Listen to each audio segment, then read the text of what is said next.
मुलांनो, आज आपण आपला शब्दांचा खेळ या धड्यातील शेवटचा पाठ जो आहे तो पाहणार आहोत. त्या शेवटच्या पाठमध्ये आपण पाहणार आहोत की कशा प्रकारे हेलन केलरने पाणी हा शब्द शिकली किंवा आणि कशा प्रकारे त्यांच्या ॲनी सुलिव्हन या बाईंनी किंवा टीचरने कशा प्रकारे पाणी काय असतं म्हणजे यालाच पाणी म्हणतात त्याचा अनुभव जो आहे शिकवण्याच्या माध्यमातून कशा प्रकारे करून दिला हे आपण आज पाहणार आहोत. लास्ट पिरियडला आपण पाहिलेलं की कशा प्रकारे जे हेलन केलर जे आहे आपली बाहुली जी आहे ती फेकून देते आणि एकदाची पीडा गेली. पीडा म्हणजे काय? कटकट, त्रास गेली. एवढा थैथयाट करूनही ना खंत ना खेद असाच माझा आविर्भाव म्हणजे स्वभाव किंवा ऐसा ही मेरा ॲटिट्यूड था कि मला काही फरक पडत नाही. माझी बाहुली तुटली काय मतलब मेरी गुड़िया टूटी है तो टूटे जाने, उससे मुझे कोई भी लेना देना नहीं है. अशा आविर्भावामध्ये ती बाहुली माझी नावडती होती ना. बघा इथं उद्गारवाचक चिन्ह आहे आणि याचं बघा ती बाहुली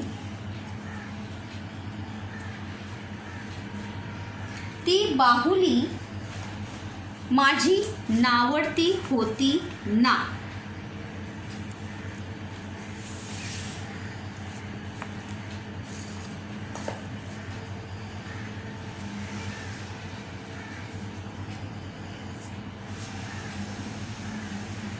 हे वाक्य आहे बघा, ती बाहुली माझी नावडती होती. आता या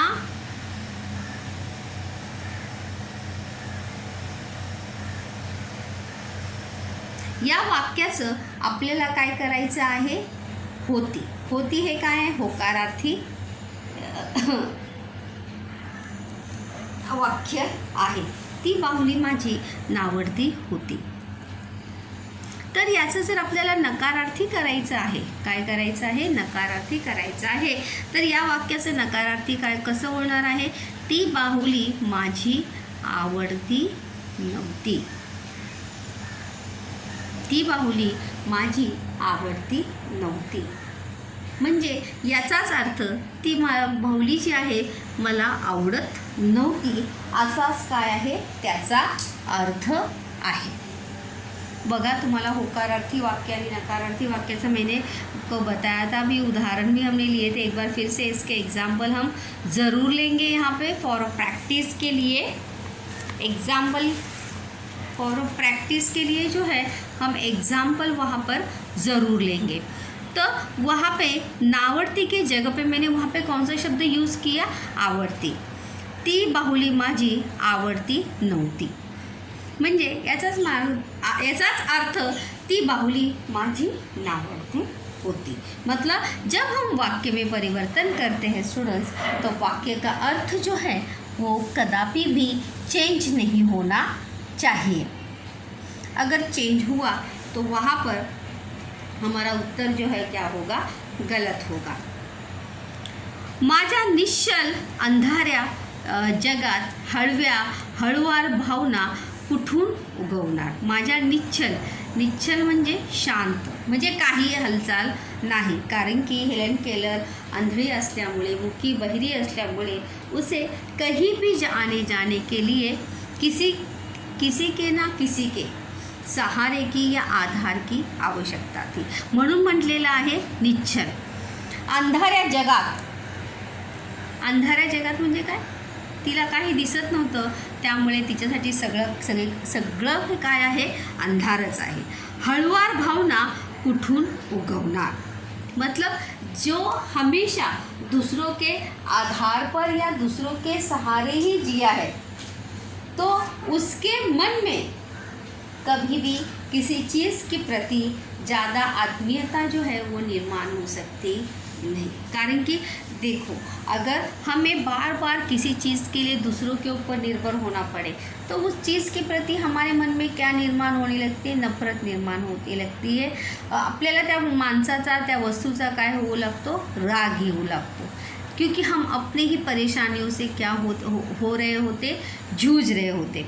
इसीलिए उस गुड़िया के प्रति उसके मन में बिल्कुल भी आत्मीयता नहीं थी, नाही प्रेम था। कारण की तिच्यासाठी प्रत्येक वस्तू काय आहे, एक फक्त वस्तू आहे। त्यामुळे पुढे बघूया। प्रश्न पण आहे की हेलन केलरच्या मनात कोणत्या भावना उगवणार नाही। तो कोणत्या भावना, हळुवार भावना, निश्चल भावना, हळुवार भावना ज्या आहेत त्या हेलन केलर यांच्या मनामध्ये उगवणार नाही। बाईंनी मात्र बाहुलीचे ते तुकडे झाडून शेकोटीजवळच एका बाजूला लोटले।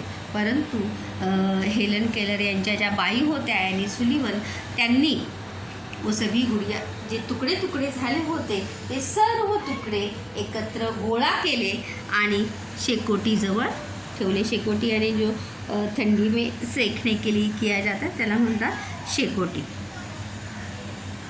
माझी डोकेदुखी गेल्यानं मलाही हायसं वाटलं। हायसे वाटणे हा सुद्धा वाक्यप्रचार आहे। हायसे वाटणे, चांगले वाटणे, बरे वाटणे, म्हणजे जैसे समजे ना की चलो कटकट गई, परेशानी कळती, त्या प्रमाणे हेलन केलरला सुद्धा काय वाटलं होतं, हायसं म्हणजे बरं वाटलं होतं की चला बाबा अभी मेरा क्या हुआ, इससे छुटकारा हुआ। या बाईंनी माझी हॅट माझ्या हातात ठेवल्यावर, हॅट म्हणजे काय, टोपी, माझ्या हातात ठेवल्यावर मी ओळखलं आता बाहेर छान उबदार उन्हात जायचे। ये कि गर्मी बाहर क्या थी, कड़ी धूप थी, दोपहर का समय था। तो जैसे ही एनी सुलिवन उसके हाथ में टोपी देतात, हॅट देतात, तभी हेलन केलर पहचान जाती है कि आपल्याला कुठे जायचं आहे, बाहेर जायचं आहे। कुठे जायचं आहे, बाहेर जायचं आहे। उबदार, उबदार म्हणजे काय, छान उबदार उन्हात।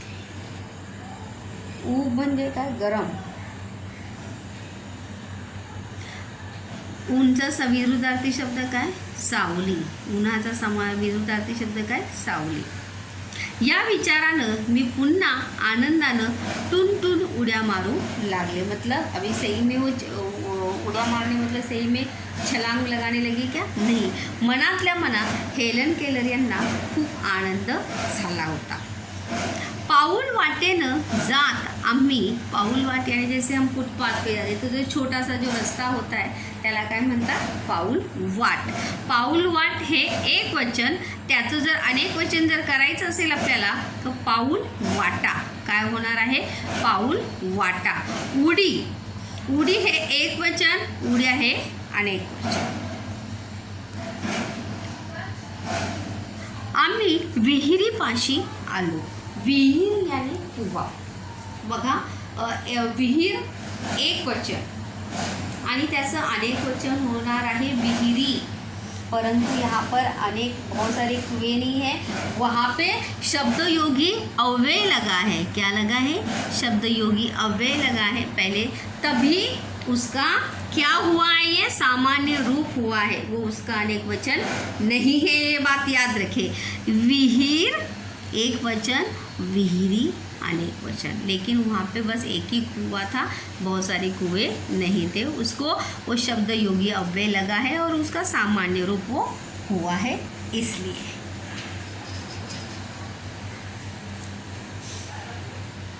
विहिरीपाशी आलो। इथंही हनीस्कल वेलीच्या जाळ्या होत्या। जाळ्या यानी वेली, लताएं। हनीस्कल काय आहे, जैसे मैंने लास्ट टाइम बताया, जिस प्रकार से हमारे यहाँ पे जाई जुई चमेलीची झाडं असतात, फुलांची लताएं होती है, उसी प्रकार से वहाँ पे भी हनीस्कल ह्या फुलांच्या झाडाच्या काय होत्या, वेली। अब ये वेल आणि वेली हे काय आहे, अनेक वचन. इसका एक वचन क्या होगा, वेल. जाळ्या, जाळी एक वचन आणि जाळ्या अनेक वचन, मतलब बहुत सारी क्या थी, जाळियाँ थी. त्यांच्या फुलांचा सुगंध दरवळत होता. सुगंध यानी क्या, चांगला वास. वो उन फूलों की खुशबू जो है चारों तरफ फैली हुई थी.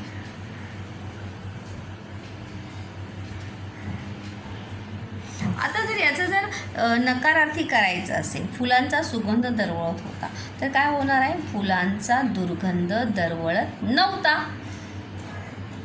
असं याचं नकारार्थी होणार आहे. कोणीतरी विहिरीतून पाणी काढत होतं. कुएं में से देखो पाणी जो है शेंदून असं विहिरीतून बादलीतून काढावं लागतं. त्या पाण्याच्या धारेत बाईंनी माझा हात धरून ठेवला. और उस पानी की धारा में हेलन केलर के टीचर ॲनी सुलिवन ने जो आहे त्यांचा असा हात जो आहे तो काय ठेवला होता, धरून ठेवला होता. एका हातावरून अजून थंडगार पाण्याचे ओघळ वाहत असताना बाईंनी त्याच हातावर बोटांनी शब्द लिहिला, वॉटर. WATER. कोणता शब्द लिहिला, वॉटर. कोणता शब्द लिहिलेला आहे, वॉटर. हा शब्द जो आहे बाईंनी, ॲनी सुलिवन या बाईंनी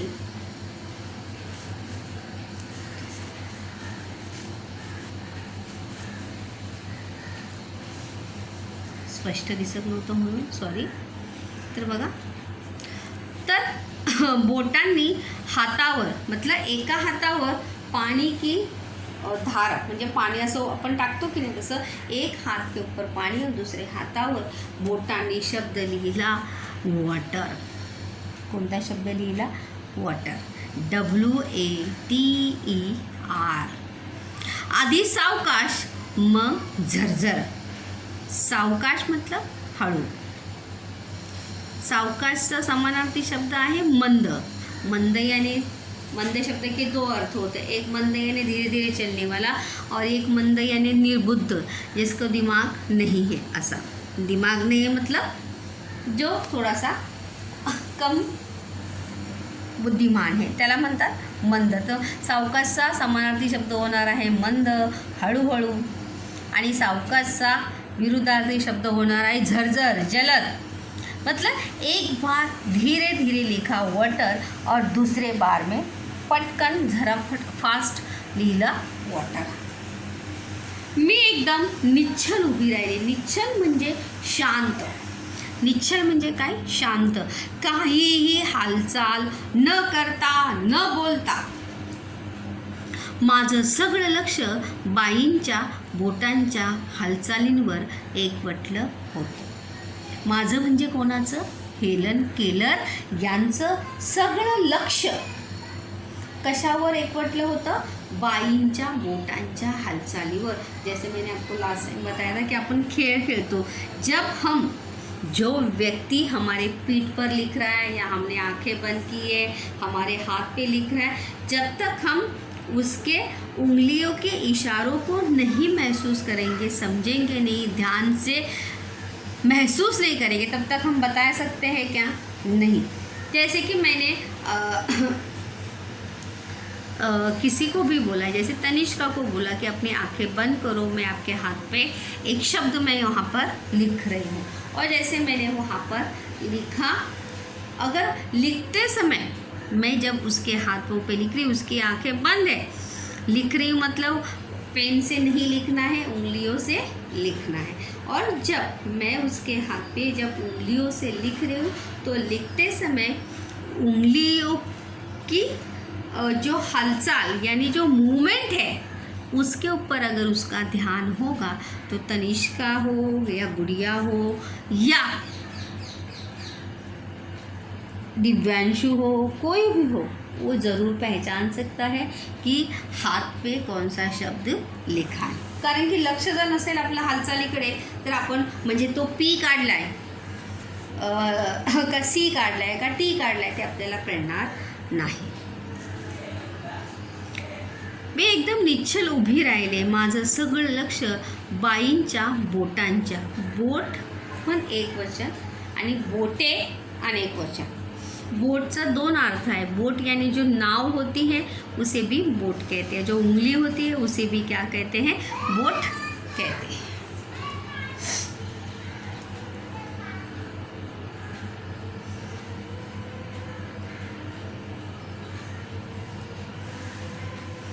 एक म्हटलं होतं, मी एकाएकी म्हणजे अचानक, इतके दिवस आपण काहीतरी विसरून गेले होतो याची अस्पष्ट जाणीव झाली। स्पष्ट आणि अस्पष्ट, स्पष्टचा विरुद्धार्थी शब्द काय, अस्पष्ट। म्हणजे अचानक से उसे इस बात का एहसास होना, जाणीव होणे म्हणजे माहीत होणे, हा सुद्धा वाक्यप्रचार आहे।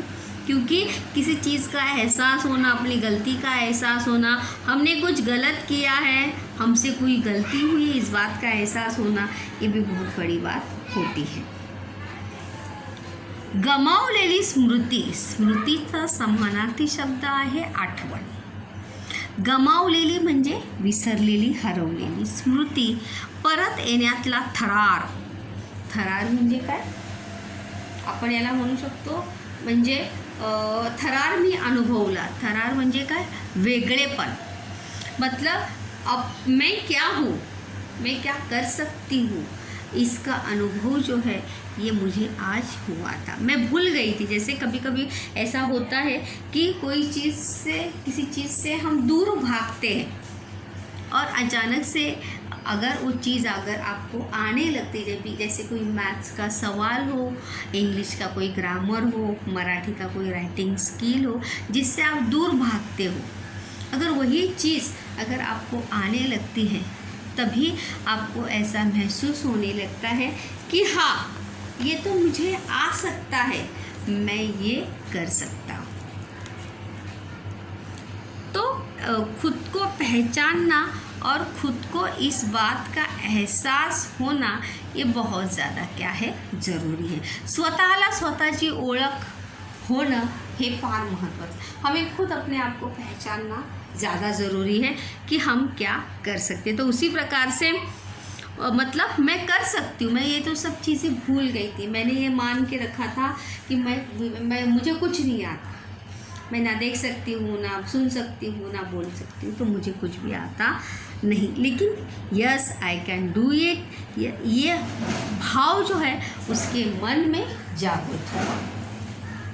वॉटर, वाह, आणि भाषेचं कोडं एकदम माझ्यासमोर जसं उलगडलं।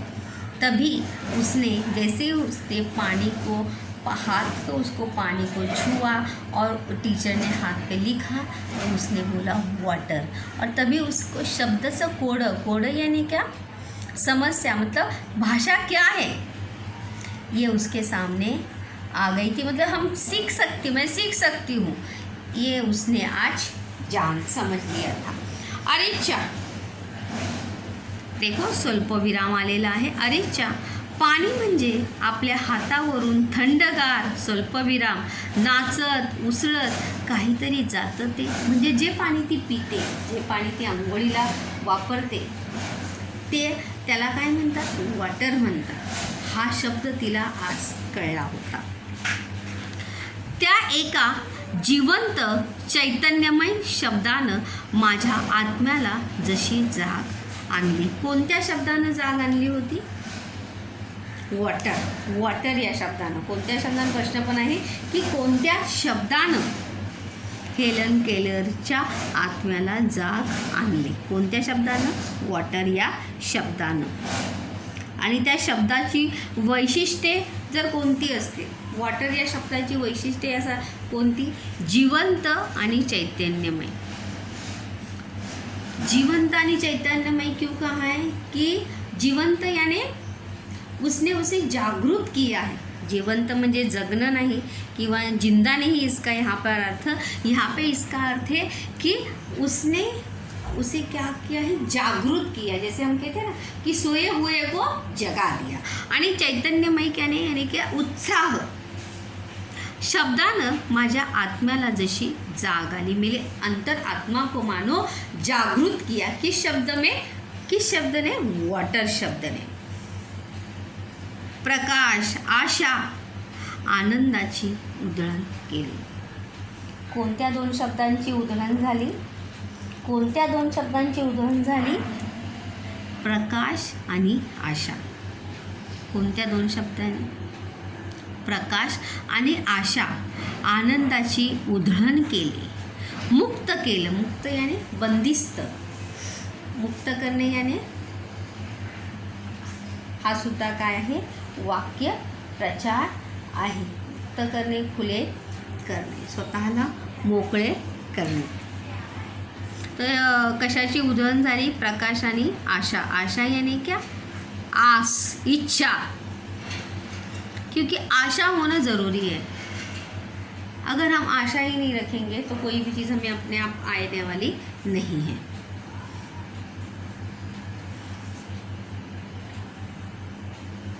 अजूनही तसे ह्या वाटेत बरेच अडथळे होते. अर्धविराम. पण लवकरच ते दूर होणार होते. बस एक शब्द शिकून काही होणार नव्हतं. इस रास्ते में बहुत सारी मुश्किलें थी, लेकिन ये सभी मुश्किलें दूर ज़रूर होने वाली है. विहिरीपासून मी परतले. यहाँ पे प्रश्न है की विहिरीतून परतताना हेलनच्या मनात आलेले विचार. विहिरीतून परत येताना हेलन केलर यांच्या मनामध्ये दोन विचार आलेले. कोणते विचार आलेले? दोन विचार आलेले. बघा, पहिला आहे की मन नवीन गोष्ट शिकण्यासाठी आतुर झाले होतं. आतुर होणे, उत्सुक होणे हा सुद्धा काय आहे? वाक्य प्रचार आहे. विहिरीपासून परतताना हेलनच्या मनात आलेले विचार. तर पहिला विचार काय होता की नवीन गोष्ट शिकण्यासाठी आतुर झालं होतं. हा एक आहे. आणि आता प्रत्येक गोष्टीला नाव होतं आणि नावातून एक एक नवीन विचार उमलत होता. एक मतलब हर वस्तू को एक नाम होता है और उस प्रत्येक गोष्टीला नाव असते आणि त्या प्रत्येक नावातून नवीन विचार जो आहे तो काय होत होता?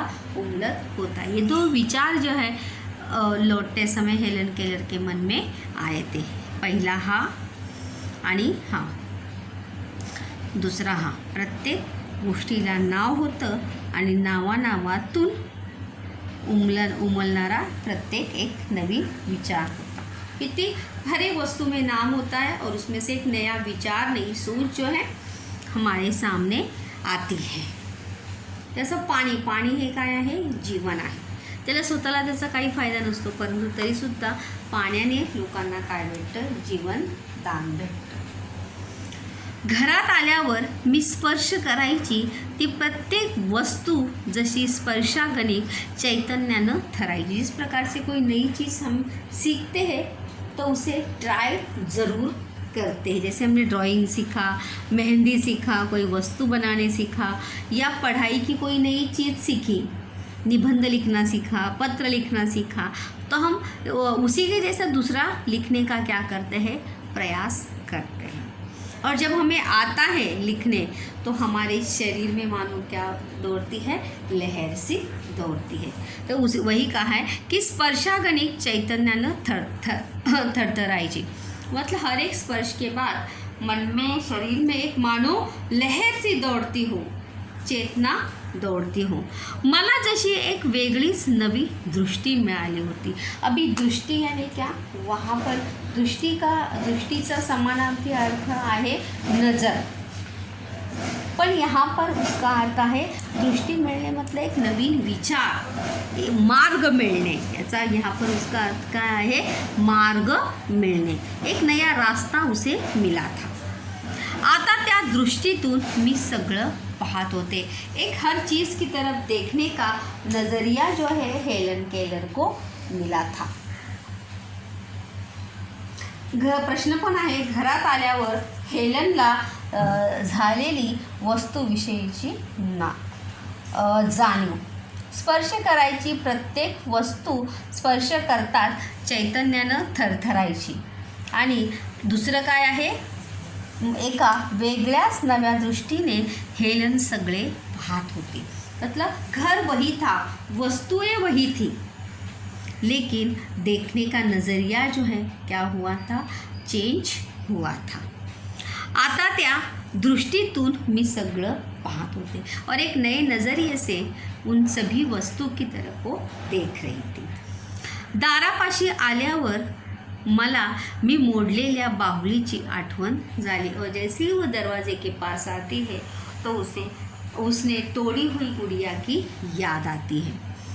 चाच पडत शेकोटीजवळ लोटलेले बाहुलीचे तुकडे मी गोळा करून उचलले. चाच पडत यानी क्या, ऐसे खोजते हुए, चाच पड़ने यानी शोधत शोधत जो गुड़िया के टुकड़े थे वो सभी उसने क्या किए, जमवले. गोळा करणे म्हणजे जमवले. तुकडा तुकडे, एक तुकडा अनेक तुकडे, तुकडे जोडून पाहत पुन्हा त्यांची बाहुली करण्याचा मी कसोशीनं प्रयत्न करत राहिले. और उन टुकड़ों को जोड़ जोड़ कर नई गुड़िया बनाने का कसोशीने मतलब मनापासून जी जान लगाकर क्या करने लगी थी, प्रयास करने लगी थी.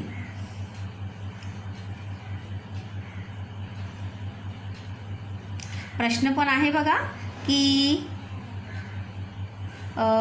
मोडलेल्या बाहुलीच्या संदर्भात हेलनच्या कृती क्रमवार लिहा. पहिल्यांदा हेलनने काय केलं, तर सगळ्यात आधी हेलनने काय केलं बघा, मोडलेल्या बाहुलीच्या संदर्भात पहिलं कृती काय आहे ही. दारात आल्यावर हेलनने मोडलेल्या बाहुलीची काय झाली, आठवण झाली. त्यानंतर तिने चाचपडत शेकोटीजवळ बाहुलीचे तुकडे जे लोटलेले होते ते सगळे काय केले, गोळा करून उचलले. तुकडे जोडून बाहुली करण्याचा आटोकाट म्हणजे मनापासून काय करू लागली, ती प्रयत्न करू लागली. आता माझ्या हातून घडलेल्या चुकीची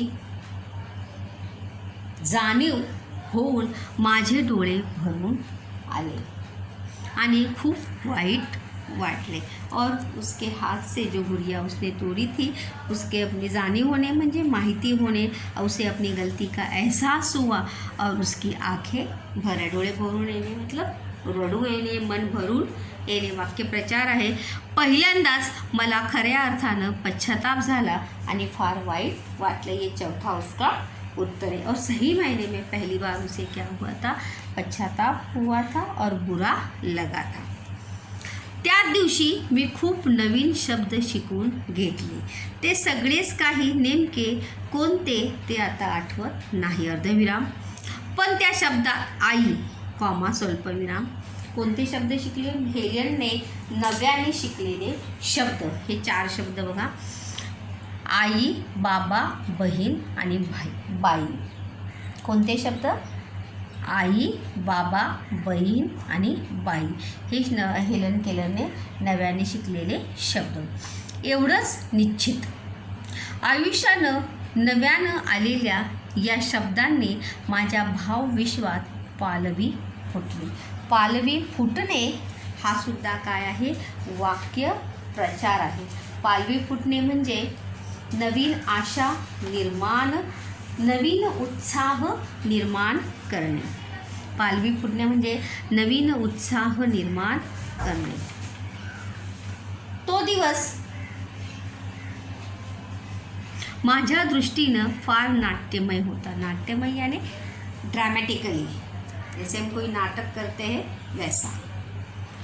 रात्र मी माझ्या चिमुकल्या पलंगावर झोपी गेले. देखो प्रश्न पण आहे नव्या शब्दांनी. पहिलं उत्तर आहे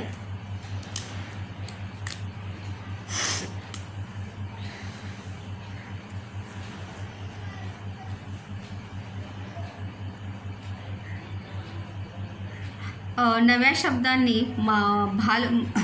भावविश्वात पालवी फुटली, पहिलं उत्तर.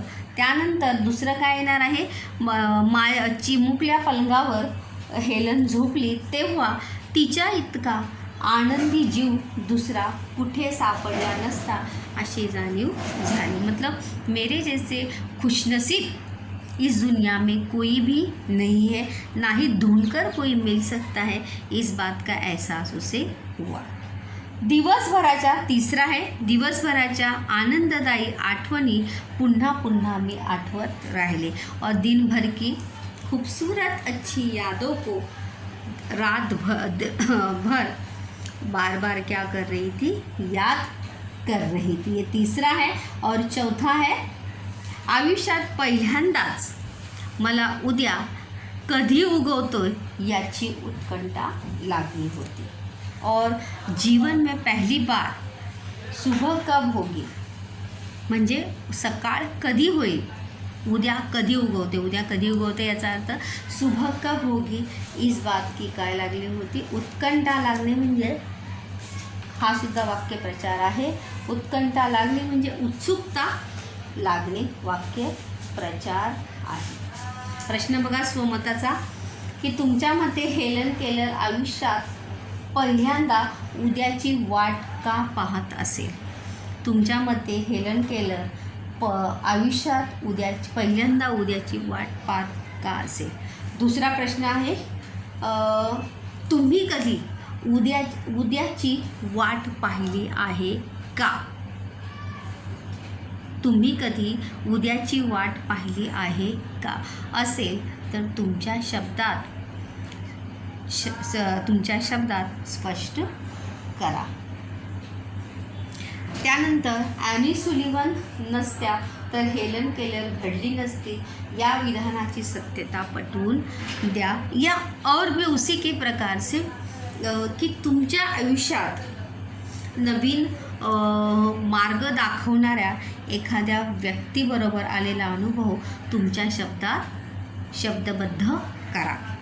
म्हणजे तुमच्या जीवनाला कलाटणी देणारा, तुम्हारे जीवन को नई दिशा देने वाला व्यक्ति के साथ जो अनुभव हो या उसकी बात हो, वो अनुभव को अपने शब्दों में क्या करिए, व्यक्त करिए.